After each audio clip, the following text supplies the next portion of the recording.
Late October last year, I finally caved in and bought a camera. Who cares? I hear you say. But I'll tell you what, I think for me personally, it's been life changing and completely transformed the way I see the world.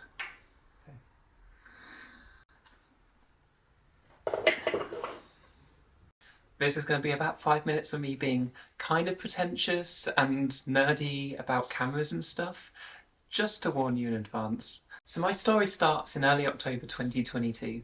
I was walking around the park, one of the last times I would get to walk around the park before my big surgery, and I just kind of got very emotional all of a sudden and started crying, partially because of how kind of beautiful the park was at the kind of turn of autumn, or fall, as some of you like to call it, but also partially just because it would be the last time I would see the park for quite a long time. I didn't know quite how quickly my kind of mobility would return after surgery and how soon I'd be able to go back out into the park and explore the world and kind of see all the wonderful and beautiful things happening.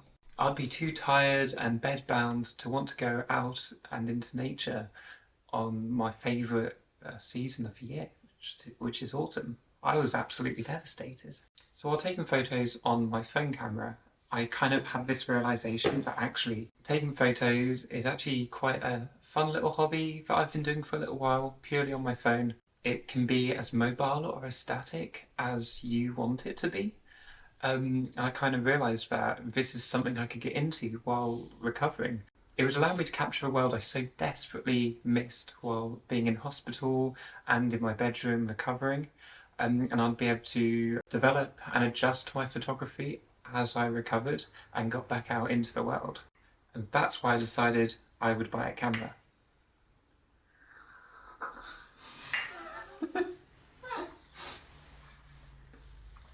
I look so stupid.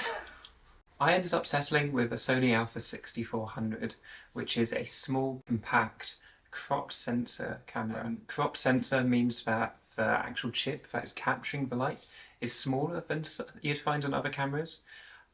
It's mirrorless, so it lacks this big rotating mirror inside the camera body, and it's interchangeable lenses, which means that the lens I can take off and swap with a different one for different kind of uses and kind of art styles. This comes in very useful later.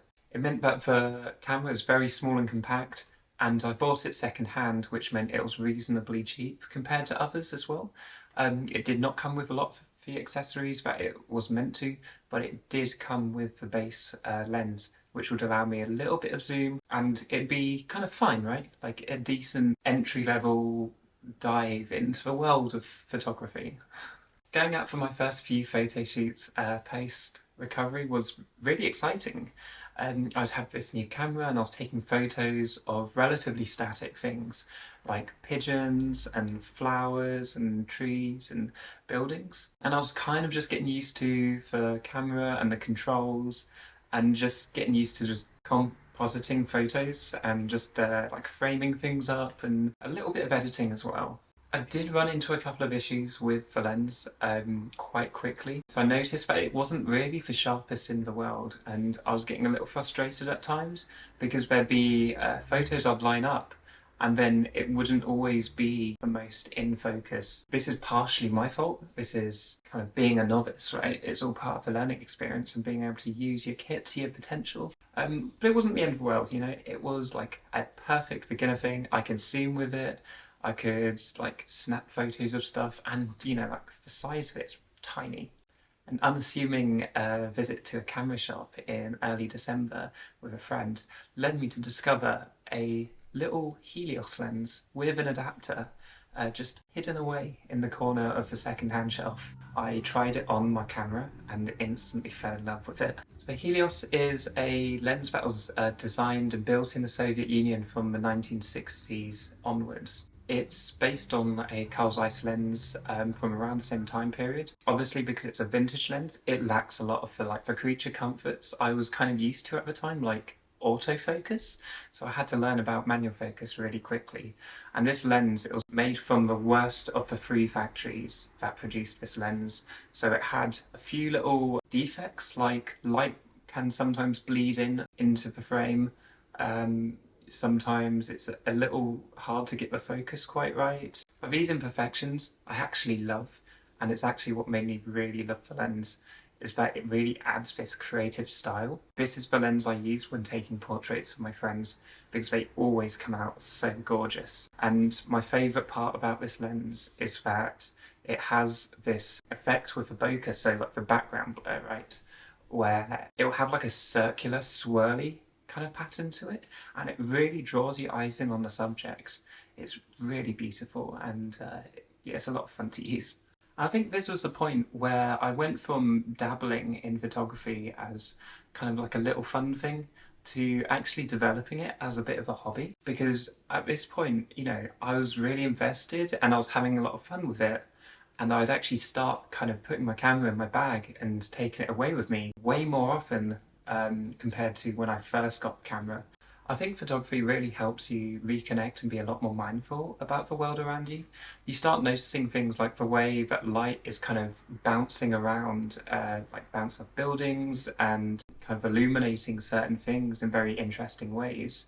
You start noticing these lines forming in nature and kind of these leading lines, creating very interesting compositions. And you even start noticing just like the random conversations and happenings from just people who are otherwise kind of complete strangers, and all these wonderful stories happening around you in this kind of weird, wonderful city that I happen to live in. As a trans person, it always feels like the world is constantly pressing down on me and trying to kind of stamp me out. But I think photography has been really helpful and cathartic in fighting against that. I think firstly, it lets me kind of breathe and relax and take in the world around me, focusing on the good rather than the bad that is constantly happening. It lets me see that kind of beauty that is out there. It lets me focus on, you know, all the actual, you know, good stories that are happening all around me. The photos I take and the way I edit them, I aim to create this kind of ethereal, dreamlike environment that tries to transport the viewer away from this current world for a little bit. There's, you know, these good little stories. There's all this kind of beauty in the world. And I hope that this kind of provides a little bit of comfort and joy for people when they find it, especially on social media when it's all these negative things happening. I think it's nice to have that little break sometimes. Finally went out with like friends, partners and community. I want to capture kind of these good moments and kind of record them, right? I think it's really important to do that. I think it's good to know that there are these moments of kind of queer joy happening all around us. And being able to capture those and share them, I think is really special to me. I want to continue to develop and kind of keep pursuing this hobby more and more. I think one thing I struggle with sometimes is composition, and that's something I want to work on in the future and just keep getting better at it, right? I'd also love to do a bit more kind of videography, and that's why I'm in front of you right now. So, importantly, I'm still having fun, right? And as long as I still continue to find joy in taking photos of things and people and nature, then why bother stopping? I keep kind of improving, getting better, and just really having fun, just taking my little camera out and taking photos of things. So I don't plan on stopping anytime soon. Take care.